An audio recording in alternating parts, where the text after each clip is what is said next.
இசையமைப்பாளர் இளையராஜா சம்பந்தமா நிறைய விவாதங்கள் அண்மையில சோசியல் மீடியால போயிட்டு இருந்துச்சு. நிறைய மெயின் ஸ்ட்ரீம் மீடியா கூட அதை பத்திலாம் நிறைய பேச ஆரம்பிச்சிருந்தாங்க. இளையராஜாவுக்கும் வைரமுத்துக்கும் இடையான அந்த பிரச்சனை, அதாவது காப்புரிமை பிரச்சனை, இசையா மொழியா அப்படிங்கிற பிரச்சனை தூண்டுறதுக்கு இசையமைப்பாளர் இளையராஜாவோட தம்பி கங்கைமரன் ஒரு காரணமா அமைஞ்சிருந்தாரு.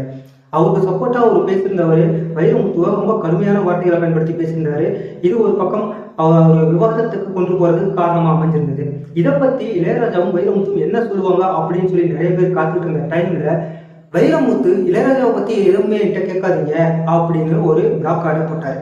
சரி, இளையராஜாவாவது இதை பத்தி ஏதாவது சொல்லுவாரா அப்படின்னு சொல்லி பார்த்தா அவரும் இவ்வளவு நாளா மௌனம் காத்துக்கிட்டு தான் இருந்தாரு. இதனால வைரமுத்து சார்ந்த அவர் சார்ந்த ஒரு சில கட்சியினரும், அப்புறம் இளையராஜா கங்கைமரன் சார்ந்த இன்னொரு கட்சியினரும், ரெண்டு தரப்பினரும் மாறி மாறி சமூக வலைதளங்கள்ல குற்றச்சாட்டுகளை முன் வச்சு ஒருத்தர் வசைப்பாடிக்கிட்டு தான் இருந்தாங்க. இது எல்லாமே நமக்குலாம் தெரிஞ்சதுதான். இப்போ இளையராஜா இதை பத்தி ஒரு மௌனம் கழிச்சு ஒரு வீடியோ ஒன்று வெளியிட்டு இருந்தாரு.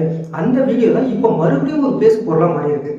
அதுல இளையராஜா என்ன சொல்லியிருக்காருன்னா, தன்னை பத்தி ஒரு மாசமா நிறைய வீடியோக்கள், நிறைய கருத்துக்கள் உலாவப்பட்டிருக்கு. அதை பத்தி தன்னுடைய நண்பர்கள், தெரிஞ்சவங்க, உறவினர்கள் எல்லாருமே தன்கிட்ட கொண்டு வந்து சொல்லிட்டு தான் இருக்காங்க. ஆனா இதை பத்தி எல்லாம் நான் காதுல வாங்கிக்கிறதே இல்லை. இது போல கருத்துக்களை கேட்கறதுக்கு, அதுக்கு ரியாக்ட் பண்றதுக்கு நான் அதுக்கு சரியான ஆள் இல்லை. நமக்கு அதை பத்தி கவலை கிடையாது, எனக்கு நிறைய வேலைகள் இருக்கு அப்படின்னு இளையராஜா சொல்லியிருந்தாரு. அது மட்டும் இல்லாம கூடவே இன்னொன்னு முக்கியமா சொல்லியிருந்தாரு. இந்த இடைப்பட்ட ஒரு மாச காலத்துல ஒரு முக்கியமா ஒரு சிம்போனிய ரெடி பண்ணியிருக்கிறதா சொல்லியிருக்காரு.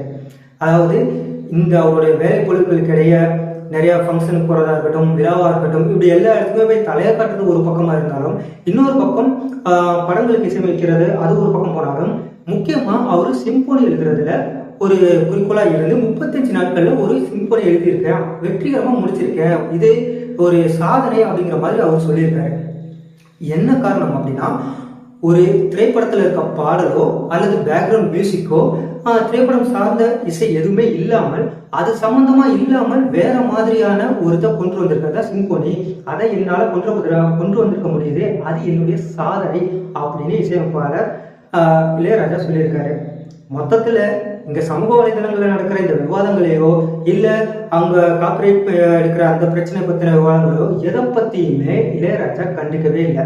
அவரோட கிரியேட்டிவிட்டி, தன்னுடைய படைப்புகளை பத்தி, தன்னுடைய படைப்புகளை அடுத்த கட்டத்துக்கு கொண்டு போறதை பத்தியே தான் யோசிச்சுட்டு இருந்திருக்காரு.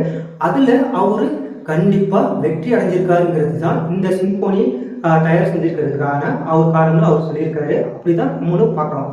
மொத்தத்துல சமூக வலைதளங்கள்ல ரசிகர்கள், அவரோட ஆதரவாளர்கள் யார் என்ன பேசியிருந்தாலும், இல்ல அவருக்கு எதிரானவர்கள் என்ன பேசியிருந்தாலும், இளையராஜா எப்பவுமே இசையில ஞானியா இருக்கிறத இப்போ அந்த சிம்போனி தயாரிச்சிருக்க மூலமா நிரூபிச்சிருக்காரு.